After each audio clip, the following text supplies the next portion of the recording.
Chers amis, vous nous excusez pour le retard observé, parce que justement, vous voyez, il y a des obligations pastorales qui s'imposent.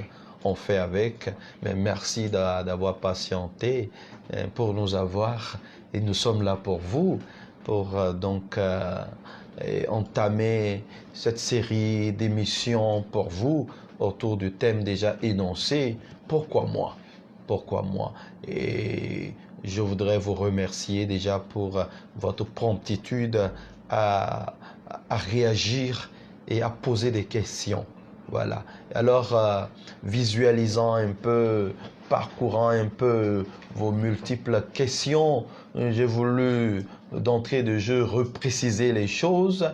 Et notre émission ici n'a pas pour objectif de vous instruire en termes de culture générale, non.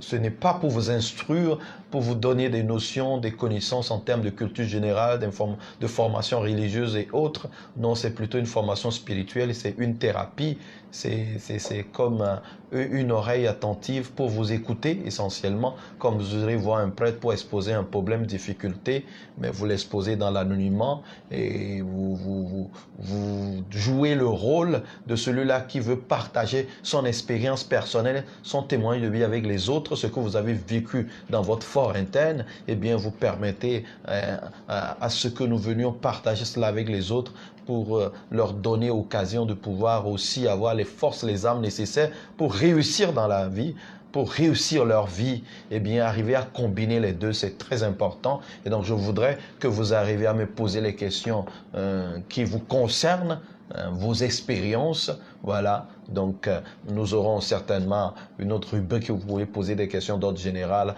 Pourquoi on fait ceci? Pourquoi à l'église on fait ceci? Voilà. Donc, je voudrais que les questions puissent vous concerner vous-même, vos expériences de vie, vos échecs, vos larmes, vos joies. Parce que c'est si. Pourquoi moi? Parce que là, il ne faut pas seulement orienter les réactions au niveau de ce qui est négatif. Pourquoi ai-je échoué? Dites-vous aussi pourquoi j'ai réussi. Pourquoi, quand on choisissait une personne sur 1000, pourquoi est-ce que c'est moi qui a été choisi? Pourquoi le choix a été porté sur moi? Voilà, donc c'est dans les deux sens que nous allons réagir pour que nous puissions avoir cette thérapie spirituelle, pour qu'ensemble nous puissions nous entraider, nous écouter et avancer. C'est très important. Donc venez partager vos expériences avec moi en posant des questions qu'il faut vous concernant. Voilà, vous avez des questions qui vous concernent. Voilà.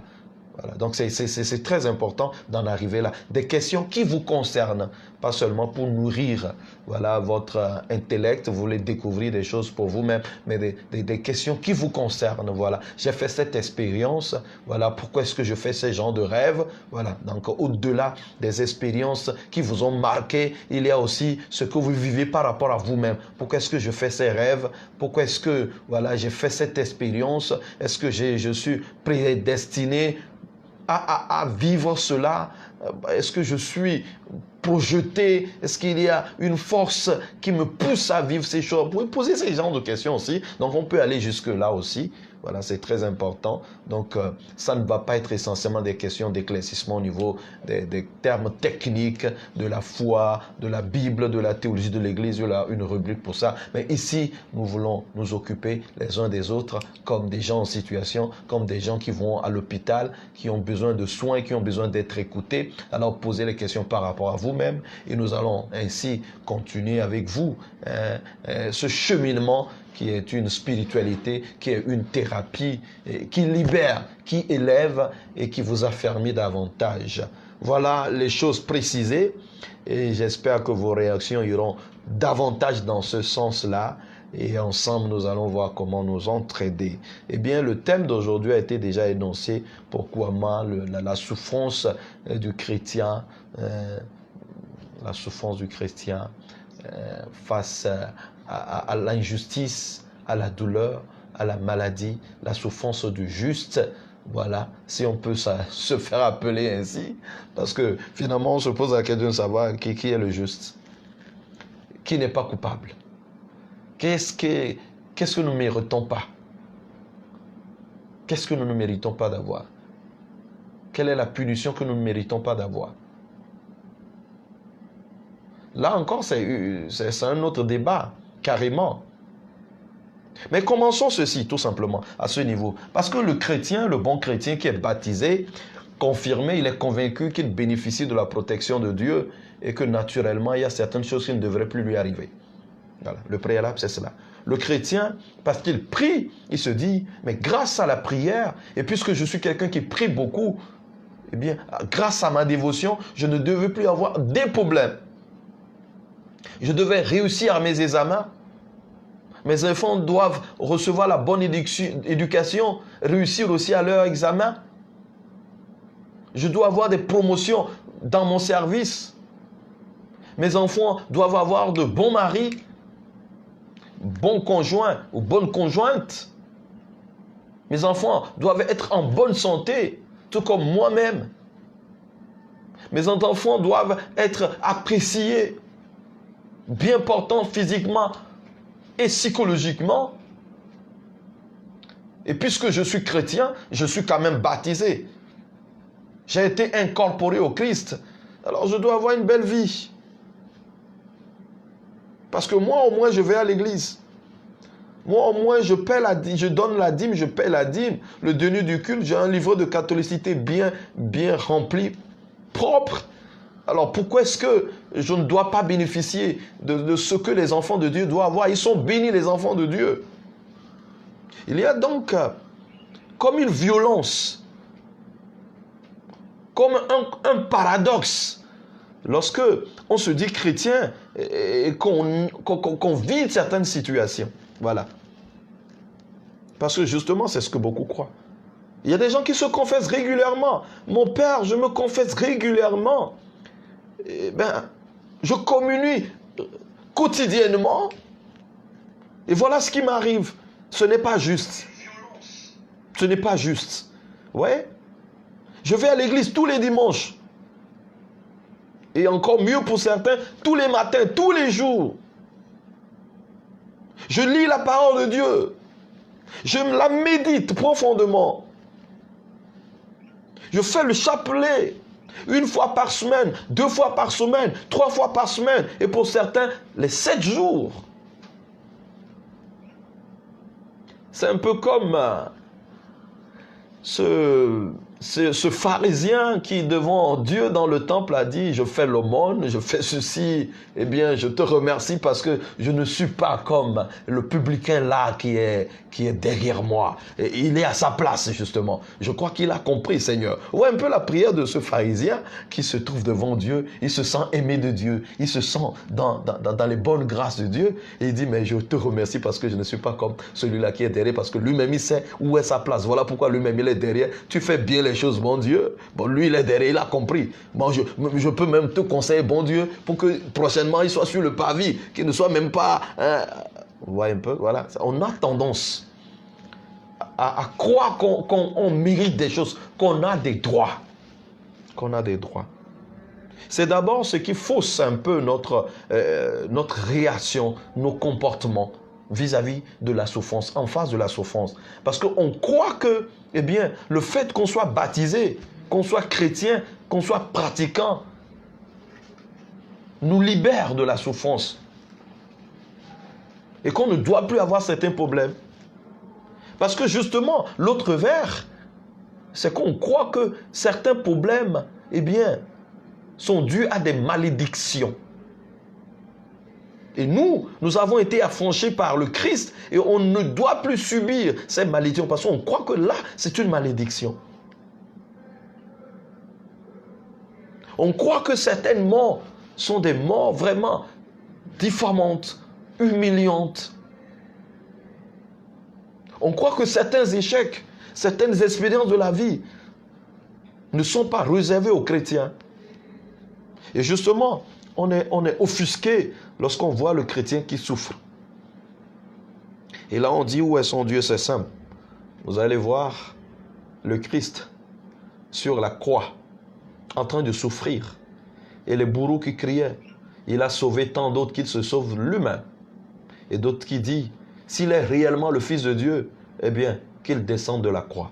S'il est réellement le Fils de Dieu, comme il le déclare, qu'il descende de la croix. Voilà la question.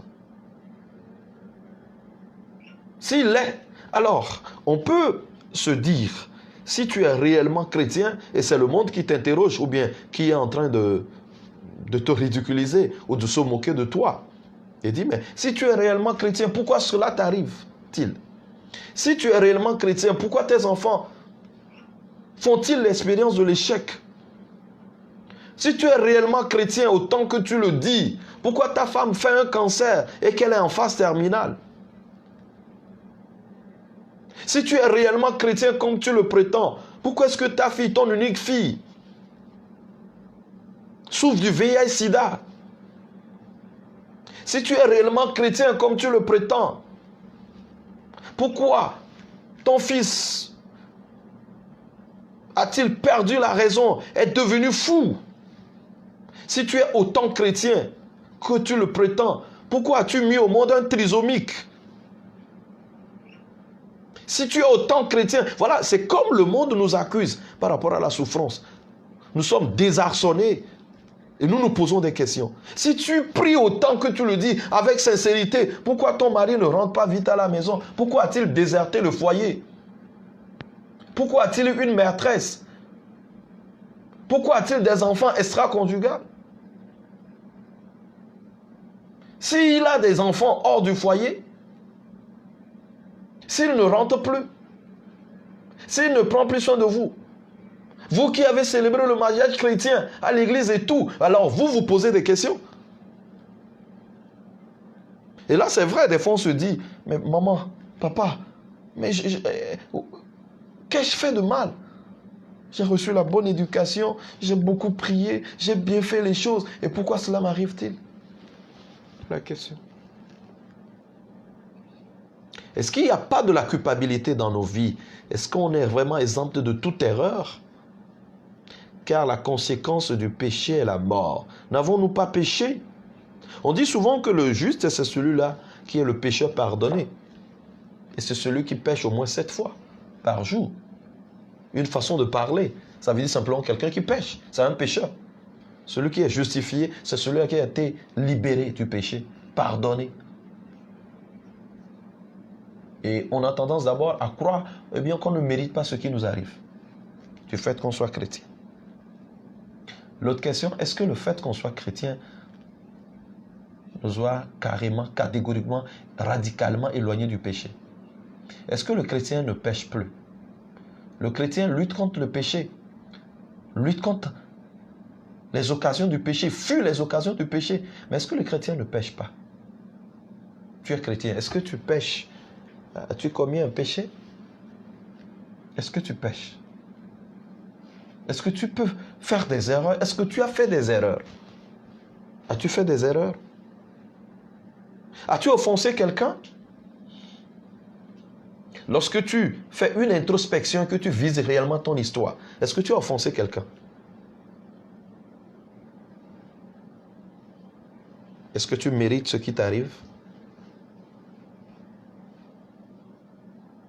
Eh bien, si vous ne vous convertissez pas, vous périrez tous de la même manière, a dit Jésus. La conversion.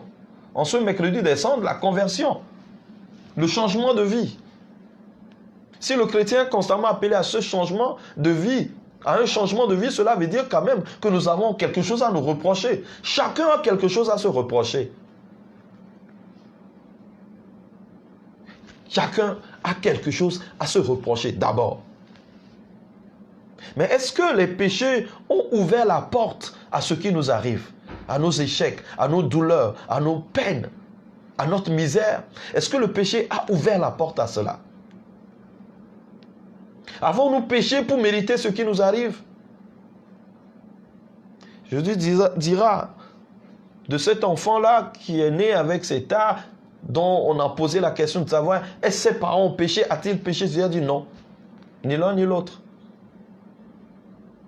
Il y a des difficultés qui sont aussi de l'ordre de la nature. Nous avons tendance à croire que quand les parents mettent au monde des enfants déformés, c'est qu'il y a certainement quelque chose dans la famille, une malédiction, ils ont péché, ils ont fait ceci. Le chrétien, celui qu'il est, qui essaie de l'être, qui lutte, il a été affranchi par le Christ. il est justifié par le Christ. Il est accompagné par le Christ. Les sacrements l'aident. La confession l'aide. C'est vrai que les peines dues au péché nous font souffrir, mais plus dans l'âme que dans le corps. La nature en soi qui nous porte a sa façon de réagir. Voyez le monde qui nous entoure, les cataclysmes, les accidents de relief. Voyez le monde, voyez la terre, voyez le monde. Il y a des différences. Il y a des choses qu'on n'espérait pas voir. Brusquement, une montagne par ici. Mais comment est-ce que les montagnes ont poussé? Les séismes, les volcans. Voyez l'érosion, la pluie. Les terrains érodés. Vous voyez les érosions. Et quand on marche, des fois, on voit à certains endroits, il faut savoir marcher. Il faut savoir marcher, sinon tu peux glisser. Parce que le terrain est accidenté. Il y a des accidents qui sont de l'ordre même de la nature, dans l'évolution des choses, dans le cycle du temps. Il y a des choses qui arrivent. Et le chrétien, il fait attention. Il y a une relation entre la nature et nous, naturellement. Et des fois, on peut subir aussi ces accidents. Puisque nous sommes en relation avec la nature, avec le monde, certaines choses peuvent être les conséquences de notre alimentation. Quand on est exposé à des radiations, quand on est exposé à des aliments malsains, quand on a des maladies qu'on traite mal, il peut y avoir certaines conséquences sur nos vies. Le chrétien meurt pendant les conflits aussi. Quand on tire sur le chrétien, il meurt. Quand il y a une explosion quelque part, le chrétien meurt. Quand il y a un crash d'avion, le chrétien meurt aussi. Il ne survit pas aux flammes du crash. Il meurt. Nous sommes en relation avec le monde. Qu'ont-ils fait lorsque Kobe Bryant a trouvé la mort avec sa fille, cette petite fille si mignonne? Qu'a-t-elle fait pour mourir dans ce crash? Elle a encore de l'avenir, de la vie devant elle. Qu'a-t-elle fait pour mourir dans ce crash? Qu'a-t-elle fait cette petite fille pour mourir de la sorte? Vous pensez que ces personnes n'ont pas la foi? Vous pensez que ces personnes ne croient pas en Dieu? Vous pensez que ces personnes ne sont pas aimées de Dieu? D'ailleurs, Dieu, il ne veut pas la mort du pécheur. Il veut que le pécheur vive et se convertisse. Le temps de carême que nous amorçons en ce jour, d'ailleurs, nous invite à la conversion. Et c'est ce que Dieu veut, que nous puissions nous convertir. Dieu est-il à la base des accidents qui se produisent dans l'univers, des cataclysmes? Lorsque la mer se soulève et ravage, est-ce que c'est Dieu qui provoque cela? Est-ce l'expression de la colère de Dieu? Lorsqu'on voit sur les îles la mer qui inonde les gens, les populations, lorsqu'il y a des vents pas possibles, des tsunamis qui ravagent tout, est-ce l'expression de la colère de Dieu? Est-ce que c'est Dieu qui est en train de souffler sur le monde pour détruire les hommes? Les voies du Seigneur sont impénétrables. Le Seigneur a sa façon d'agir. Expression de son amour et expression de sa justice. C'est vrai. Mais est-ce lui qui nous punit, qui nous fait ces choses qui nous arrivent, qui vous punit avec un enfant trisomique? Est-ce que c'est Dieu qui vous punit avec la stérilité? Le fait que vous n'arrivez pas à concevoir? Est-ce Dieu qui vous punit? Est-ce que c'est Dieu qui vous punit avec votre chômage? Vous ne trouvez pas d'emploi? Vous ne trouvez pas un mari? Vous ne trouvez pas une femme? Est-ce Dieu qui vous punit? Est-ce Dieu qui vous punit lorsque vos projets ne prennent pas l'essor que vous espérez? Quand vous n'êtes pas aimé de tous, apprécié, adulé, est-ce Dieu qui vous punit? Dieu punit-il? Il y a une émission que j'avais eue à la radio Maria, notre radio, où j'ai parlé de cette émission-là. Dieu punit-il? Oui, Dieu peut nous corriger. Il peut punir, mais pas d'une punition stérile, mais une punition correctionnelle, permettez l'expression, qui nous amène à un changement, qui nous élève. Signe de son amour toujours, un amour, il veut sauver l'homme. Et la punition de Dieu devient alors l'épreuve pour nous faire changer de vie. Peut-être que vous pensez que vous ne méritez pas cela. Il y a des gens qui sont plus pieux que vous, mais qui ont connu pire que vous. Il y a des gens qui prient plus que vous, qui ont connu pire que vous. Il y a des gens, vous pouvez en témoigner vous-même, et souvent vous dites, mais pas lui, pas lui. Et souvent, on vit ces expériences, on dit, mais pourquoi Dieu vient nous arracher ceux qui sont meilleurs? Pourquoi c'est les meilleurs qui s'en vont si tôt? Vous pouvez en témoigner vous-même, vous aussi. Vous connaissez plein de personnes, et vous allez vous dire, mais pourquoi c'est les meilleurs qui partent si tôt? Et souvent on se console en disant, mais c'est parce que le fruit est mûr. Dieu a vu que le fruit est mûr, il est venu le cueillir, pour que la corruption ne vienne l'entacher. Pourquoi? Pourquoi ce jeune étudiant est-il mort dans cet accident? Pourquoi cette jeune étudiante a été assassinée sur les plages de Baguida il n'y a pas longtemps? Pourquoi a-t-il été assassiné sauvagement? Est-ce là son destin? Elle a la foi, elle va à l'église, elle est chrétienne, elle croit en Dieu. Est-ce un règlement de compte? Est-ce la barbarie humaine? Pourquoi Dieu a-t-il laissé faire? Pourquoi personne n'est-il passé en ce moment-là, à cet endroit-là, pour découvrir ce qui se passait, cette violence dont cette fille a été victime? Mais il y a tellement qui, au nom de la providence, s'en tirent aussi, qui vivent dangereusement, mais qui sont toujours là. Et on ne comprend rien. Ils vont en prison, ils reviennent, ils sont toujours là. Ils s'en tirent toujours des incidents graves. Ils ne sont pas ceux qui prient, qui font du bien. Mais ils s'en sortent facilement. Il est là, il revient, et puis vous le voyez, c'est lui encore. Il passe du temps à fumer. Eh ben, le tabac même a du mal à le tuer. Et pourtant, c'est celui-là dont l'hygiène de vie est impeccable qui fait rapidement un cancer et qui meurt. Tandis que le tabac peine à tuer celui-là dont la vie laisse à désirer. Il est tout le temps ivre et pourtant il est là. Il ne va pas à l'église. Il est méchant. Mais le voilà toujours. L'âge avance, il est toujours là. Et dans la famille, celui qui fait la terreur, c'est lui toujours qui est vivant. Et on dirait, un peu comme si il y a quelque chose qui vient arracher vraiment les meilleurs. Comme le dira quelqu'un, les bonnes choses ne durent jamais. Les bonnes choses ne durent jamais. Pourquoi? Pourquoi? Je donne des pistes pour que vous trouviez des réponses à vos pourquoi. Pourquoi? Tu te dis pourquoi? Pourquoi toi? Pourquoi moi? Pourquoi suis-je comme tel et pas comme telle autre personne? Pourquoi suis-je dans cette situation, pas dans une autre situation? Dieu, dans sa providence, agit. Il restaure. Le Christ restaure. Il a ouvert les yeux à l'aveugle. Le Christ restaure. Il est le sauveur. La notion même du salut, c'est cela.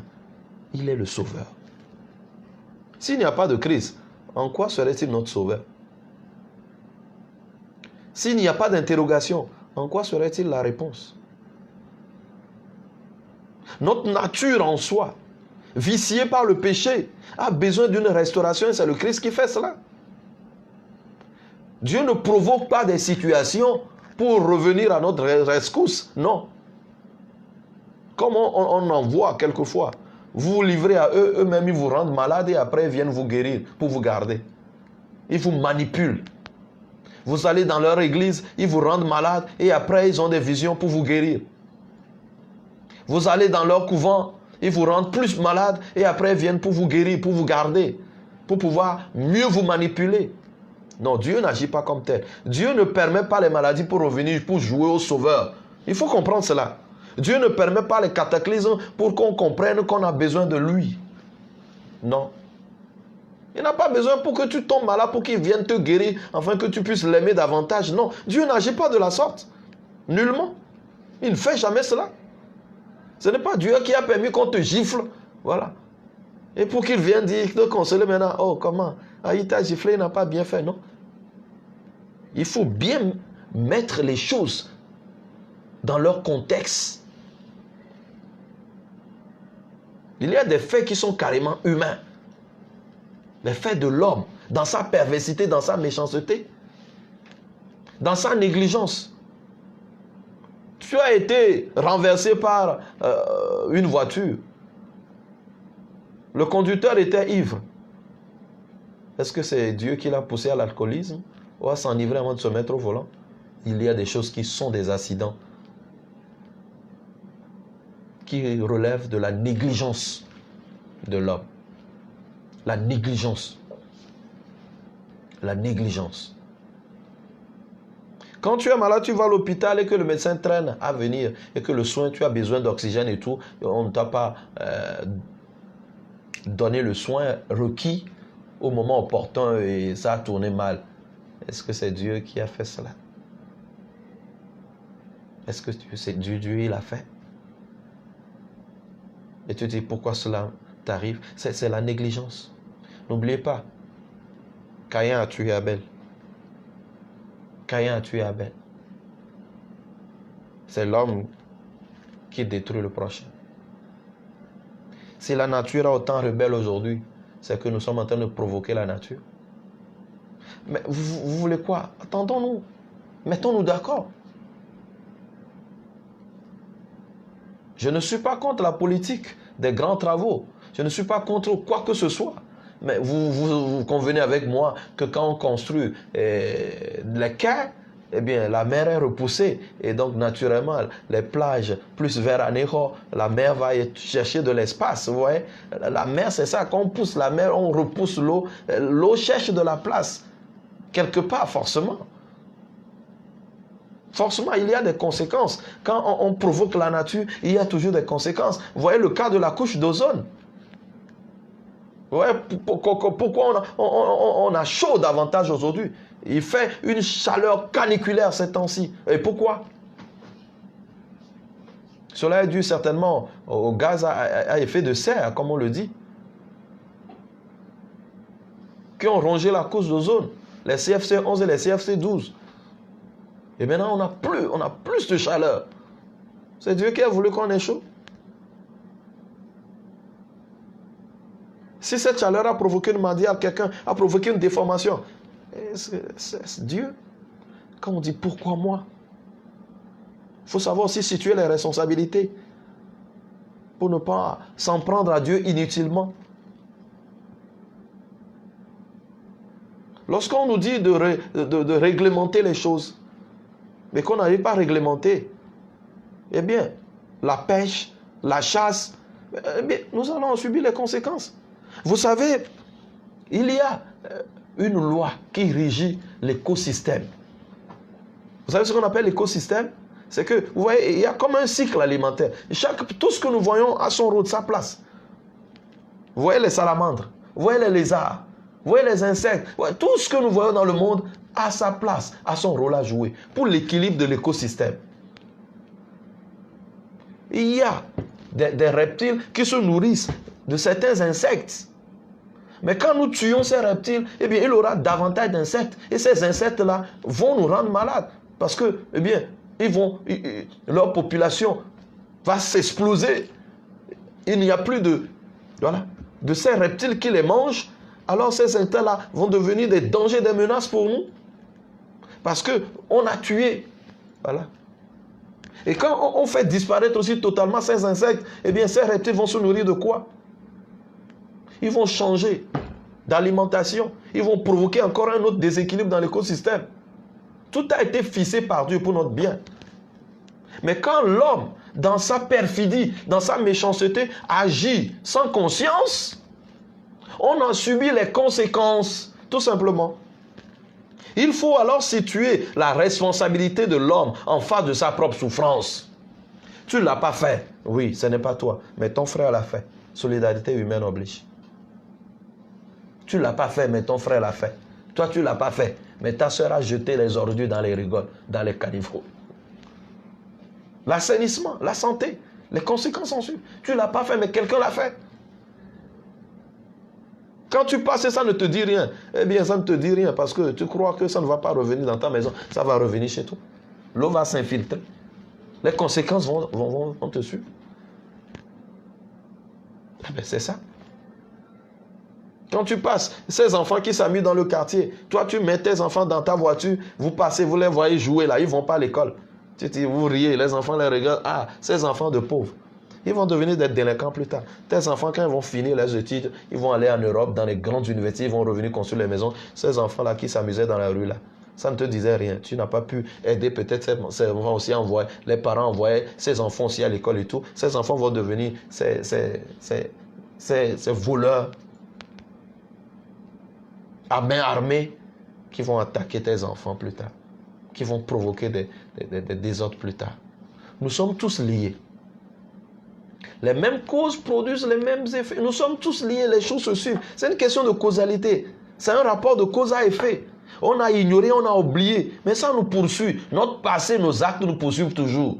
Nous allons traîner ça là, toujours tel un boulet derrière nous. Il y a quelque chose qui nous suit. Une négligence qui nous suit. Lorsqu'on arrive à situer la responsabilité, le pourquoi moi perd de son ampleur. On en souffre moins. Lorsqu'on arrive à situer sa responsabilité en face de ce qui nous arrive. Et quand je parle de responsabilité, eh bien, il faut aller jusqu'au niveau de la solidarité humaine. Tu ne l'as pas fait, mais quelqu'un l'a fait. Il est humain, il l'a fait. C'est un humain qui l'a fait. Et puisque nous avons pour dénominateur commun notre humanité, ce que nous avons comme part d'héritage reçu de Dieu, eh bien, naturellement, quelqu'un l'a fait. Ton silence, ton indifférence. Mais aujourd'hui, ça te suit. Hier, ça ne te disait rien. Puisque ça n'avait pas directement d'effet sur toi. Mais aujourd'hui, ça va te dire quelque chose. Parce que tu n'as pas compris que tôt ou tard, ça allait te revenir. Oui. Tu n'as pas compris que cela pourrait te concerner. Hier, ça ne te concernait pas, mais aujourd'hui, ça va te concerner. Te voilà en situation. Parce que tu as négligé de faire ce que tu devais faire. Parce que tu pensais que ta famille se limitait à toi, à ta femme et à tes enfants. Et c'est fini. Aujourd'hui, tu as compris que les enfants du voisin aussi avaient leur part à jouer dans votre histoire. Que celui qui sera, eh bien, le criminel, l'assassin de ta fille, eh bien, c'était l'enfant du voisin. Ce petit garçon qui tournait en rond, qui ne faisait rien. Tu allais y penser. Pourquoi moi? Pourquoi moi? La méchanceté humaine, ses conséquences. Peut-être le manque d'amour qu'on n'a pas donné a renforcé la méchanceté de l'autre. Parce qu'on n'a pas su l'aimer. Il s'est isolé, il est devenu plus méchant. Peut-être si on l'avait vraiment aimé, si on avait pu l'aider, il ne serait pas autant méchant aujourd'hui. Nous avons isolé peut-être ceux-là qui ont commencé par présenter des indices de méchanceté aussi. Nous les avons isolés. Et ils se sont renforcés dans leur méchanceté, dans leur isolement. Et voilà ce qu'ils sont aujourd'hui. Ah oui. C'est justement cela. Nous avons une part de responsabilité dans ce qui nous arrive. Nous avons une part de responsabilité. Et il faut reconnaître cela humblement d'abord. Et quand tu dis pourquoi moi, ne regarde pas Dieu. Ne le regarde pas avec cet œil qui accuse. Oui. Il y a beaucoup de facteurs en jeu. Il y a beaucoup de facteurs en jeu. Lorsqu'on retourne en arrière, peut-être qu'il s'est passé quelque chose. On se dit peut-être qu'on n'est pas acteur immédiat. Mais peut-être tes parents sont des acteurs de ce qui t'est arrivé. Tes parents qui, par négligence, se sont mis ensemble. Et pourtant,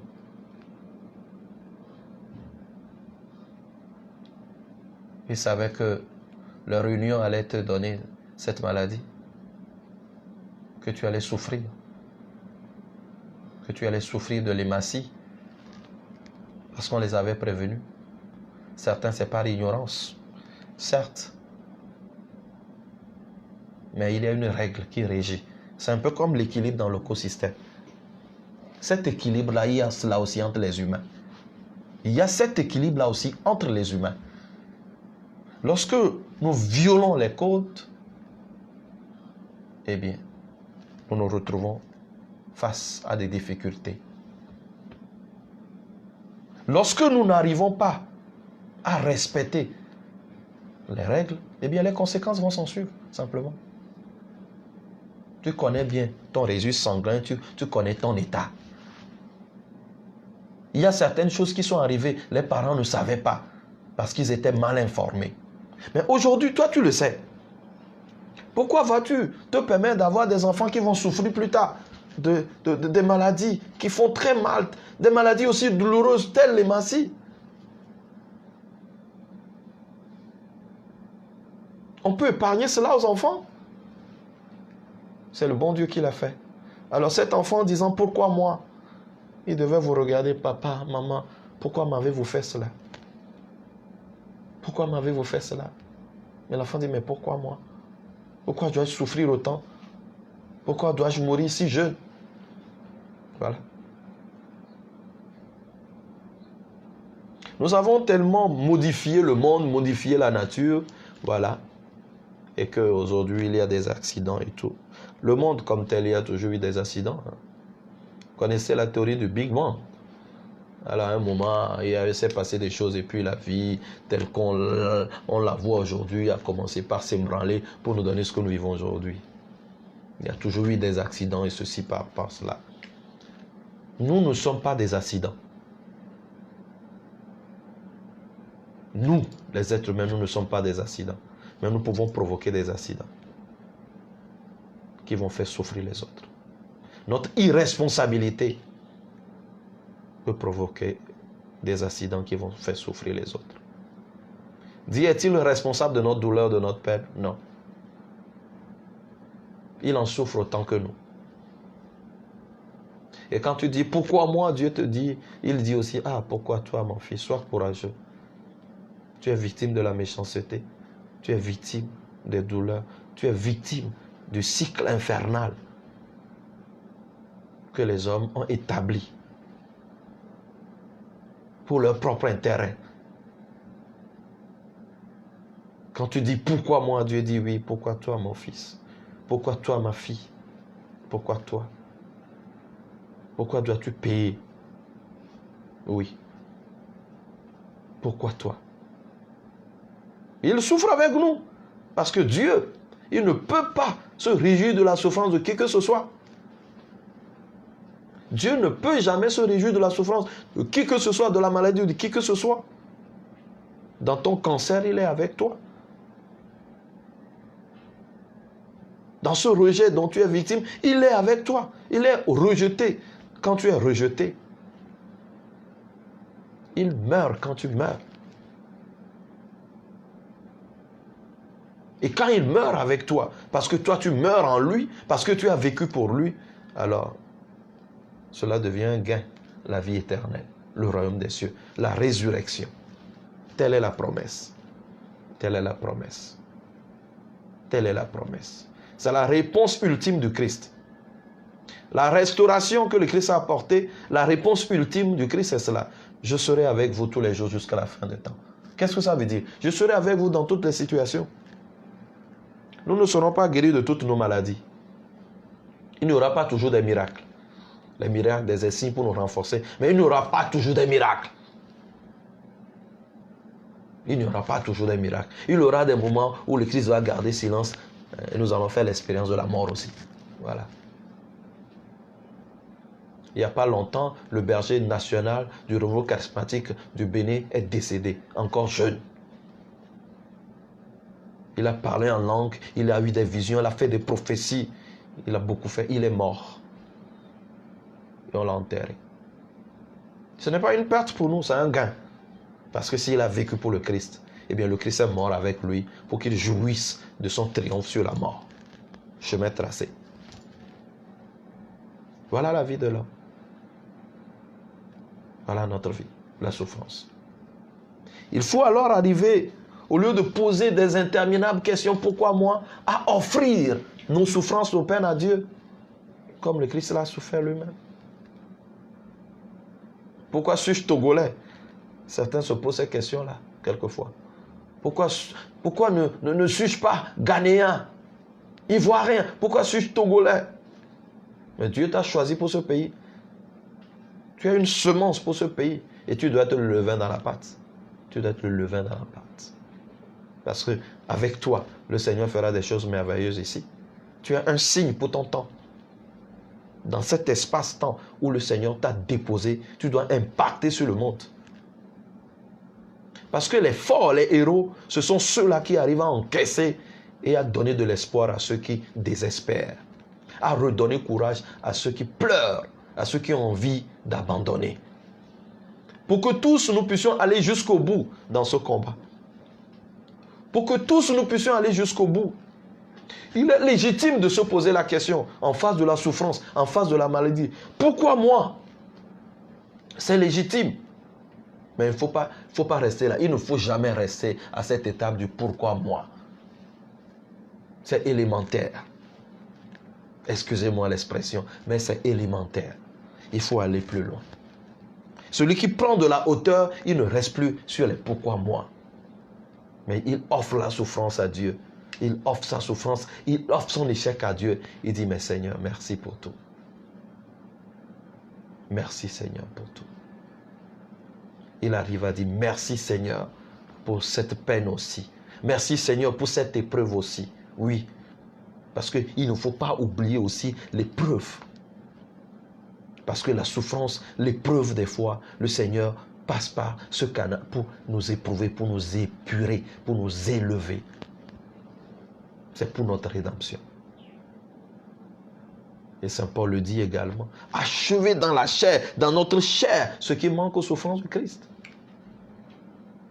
C'est comme si quelque chose manquerait aux souffrances du Christ. Ce qui manque aux souffrances du Christ, c'est ta propre participation. Pour revenir à cette expression, parce que justement, un jour, quelqu'un m'a posé la question. Est-ce que réellement, Dieu qui a tout planifié, quelque chose manquerait aux souffrances du Christ? Je dis, ce qui manque à la souffrance du Christ, c'est ta propre participation. Parce qu'il ne peut pas te sauver sans toi. Jésus l'a dit, celui qui veut être mon disciple, qui prenne sa croix et qu'il me suive. Ce qui manque aux souffrances du Christ, c'est ta propre participation. Parce que toi, tu ne veux pas souffrir pour être sauvé. Voilà, maintenant accepte ta propre souffrance aussi. Pour que tu sois sauvé. Ce qui manque aux souffrances du Christ, c'est ta part. C'est de dire oui et de porter ta croix et de suivre le Seigneur. C'est ta part. Il ne peut pas te sauver sans toi. Porte ta croix aussi. Et avec joie.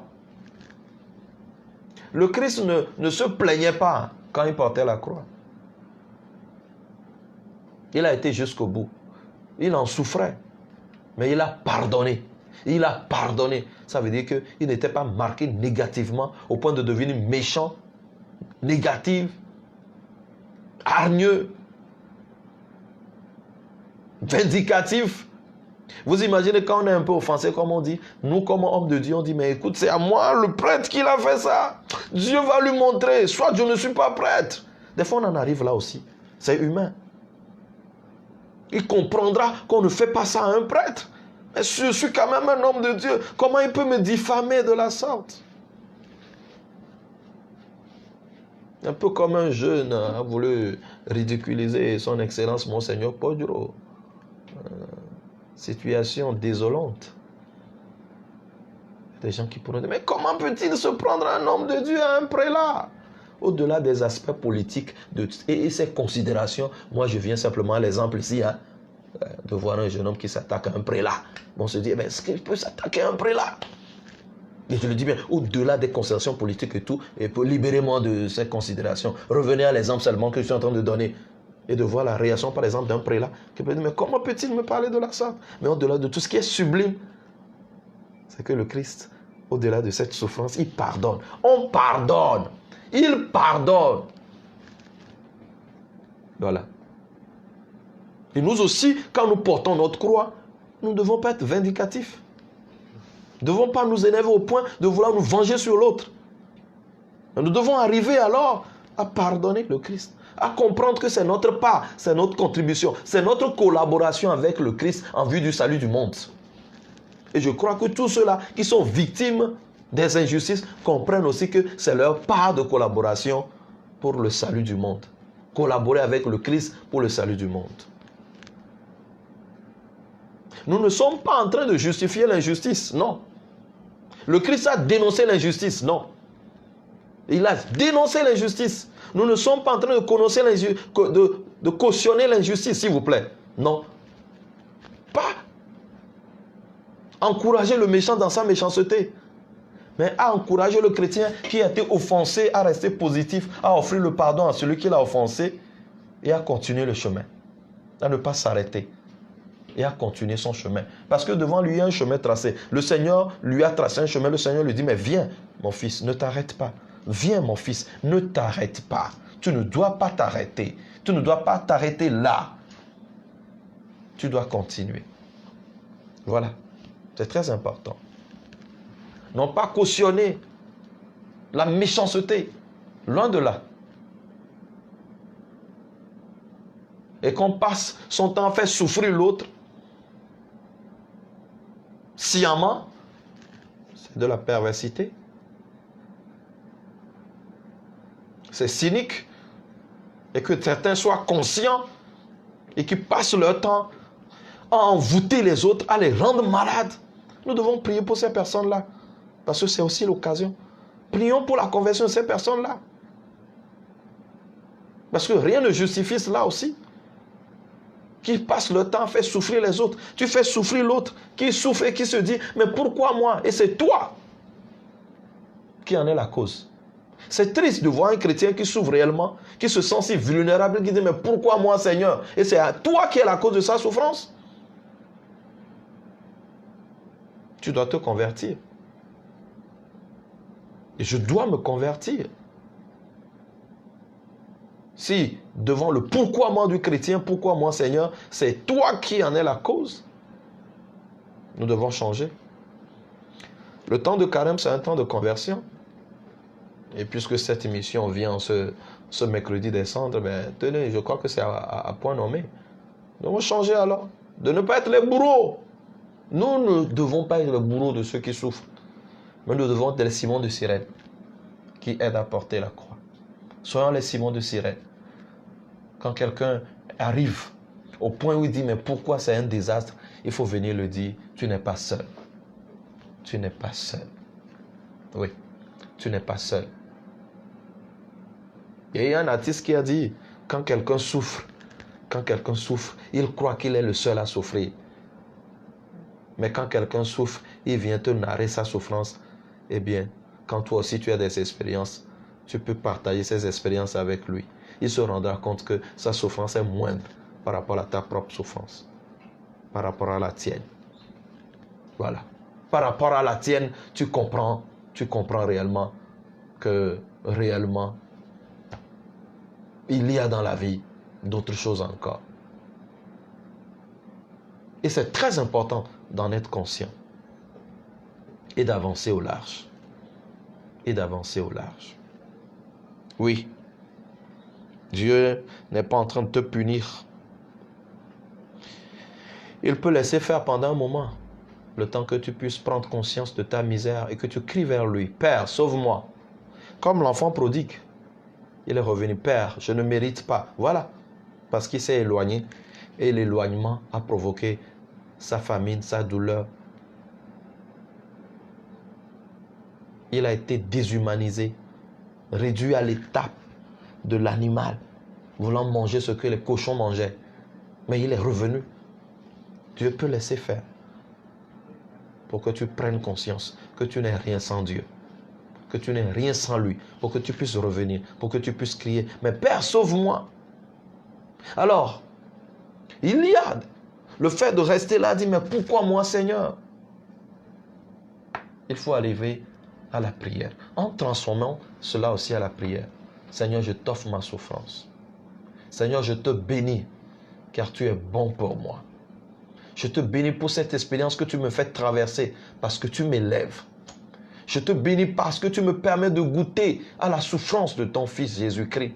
Parce que tu me permets de collaborer pour le salut du monde. Quel honneur! Saint Paul le dit. Sa gloire, sa fierté, c'est d'avoir été battu pour le nom du Christ.